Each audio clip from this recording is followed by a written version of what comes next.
নমস্কার বন্ধুরা, অপর্ণার রান্নাঘরের আরও একটি পর্বে আপনাদের সবাইকে স্বাগত। কেমন আছেন বন্ধুরা? আশা করি ভালো আছেন।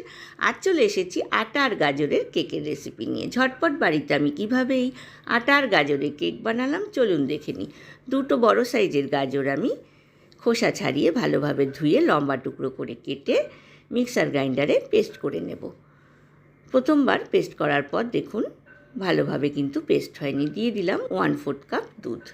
এইবার আবারও আমি গাজরটাকে পেস্ট করে নিচ্ছি। দেখুন সুন্দরভাবে কিন্তু পেস্ট হয়ে গিয়েছে।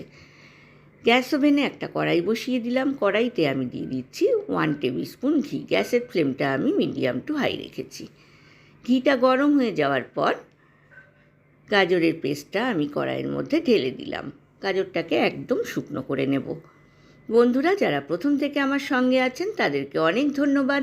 আর যেসব বন্ধুরা প্রথম আমার চ্যানেলে ভিজিট করছেন তাদেরকে আমার চ্যানেলে স্বাগত জানাই। এইবার গাজরের মধ্যে আমি দিয়ে দেব 1/4 কাপ চিনি। চিনিটা আপনারা আপনাদের পছন্দ মতো ব্যবহার করতে পারেন। স্প্যাচুলা দিয়ে অনবরত নেড়ে মিডিয়াম টু হাই ফ্লেমে গাজরটাকে একেবারেই শুকনো করে নেব। দেখুন গাজর কিন্তু একদম শুকনো হয়ে গিয়েছে। গ্যাসের ফ্লেমটা আমি বন্ধ করে দিয়েছি। এবার গাজরটাকে আমি একটা বাটিতে ঢেলে ঠান্ডা করে নেব। অপর দিকে একটা বড় বাটি নিয়ে নিয়েছি। তার মধ্যে আমি নিয়ে নিলাম চেলে নেওয়া 1/2 কাপ সুজি। এইবার নিয়ে নেব চেলে নেওয়া 1/2 কাপ আটা। আর দিয়ে দেব 1/2 কাপ গুঁড়ো দুধ।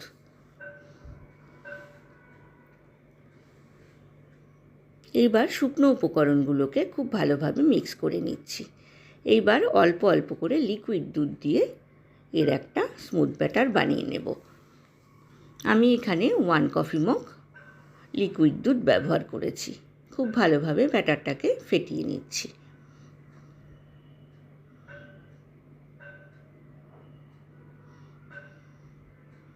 এইবার এর মধ্যে দিয়ে দিচ্ছি পাটালি গুড়।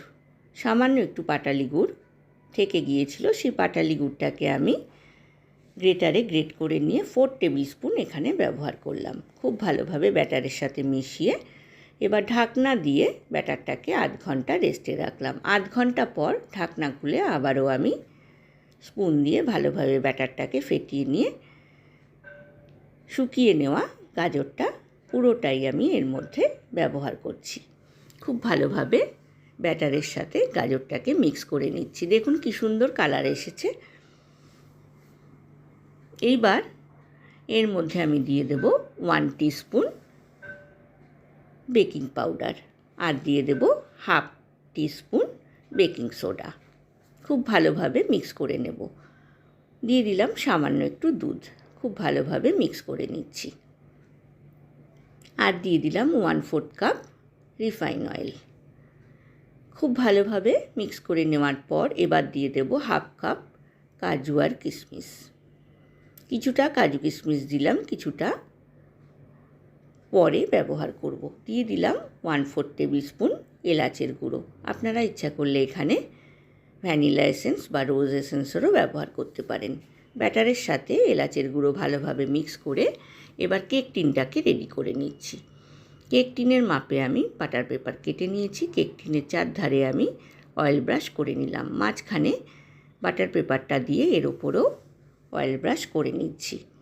অপরদিকে গ্যাস ওভেনে আমি একটা কড়াই বসিয়ে দিয়েছি। হাই ফ্লেমে 20 থেকে 25 মিনিট গরম করে নিয়েছি। ভেতরে একটা স্ট্যান্ড দিয়ে রেখেছি। এইবার কেক টিনের ভেতরে আমি ব্যাটারটাকে দিয়ে একটু ট্যাপ করে নিচ্ছি কেক টিনটা, যাতে এর ভেতরে কোনো এয়ার বাবলস না থাকে।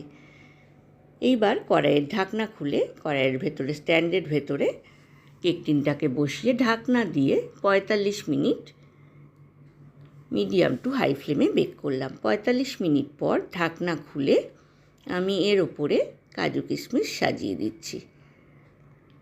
আবারও আমি ঢাকনা দিয়ে 15 থেকে 20 মিনিট বেক করব। গ্যাসের ফ্লেমটা আমি বন্ধ করে দিয়েছি। টুথপিক দিয়ে দেখে নিলাম কেকটা সম্পূর্ণ তৈরি হয়ে গেছে। কিছুক্ষণ স্ট্যান্ডিং টাইমে রাখার পর আমি ওপরে একটা প্লেট চাপা দিয়ে কেকটাকে ডিমোল্ড করে নিলাম। কেকের ওপরের যে বাটার পেপারটা আছে সেটা কিন্তু আমি সরিয়ে দেব। কেকটাকে আমি সোজা করে নিয়েছি। বন্ধুরা, রেসিপিটা ভালো লাগলে লাইক, কমেন্ট, শেয়ার করতে কিন্তু ভুলবেন না। পাশে থাকা বেল আইকনটা প্রেস করবেন, তাহলে আমার নতুন নতুন রান্নার নোটিফিকেশান বা আপডেট কিন্তু আপনার কাছেই প্রথম পৌঁছবে। দেখুন কেকটাকে কেটে নিয়েছি, কতটা স্মুথ আর সফট কেক তৈরি হয়েছে। এখন শীতকালীন গাজরের শেষ সময়, এই সময় আপনারা ঝটপট বানিয়ে নিন আটা আর গাজরের কেক। বন্ধুরা, আশা করি আজকের রেসিপিটা আপনাদের ভালো লেগেছে। ভালো লাগলে কমেন্ট সেকশানে একটা অবশ্যই কমেন্টস করবেন। আমি পরিবেশন করে দিয়েছি বন্ধুরা। আজ এ পর্যন্তই বন্ধুরা, দেখা হবে আবার নতুন রেসিপি নিয়ে। ভালো থাকবেন, সুস্থ থাকবেন, ধন্যবাদ।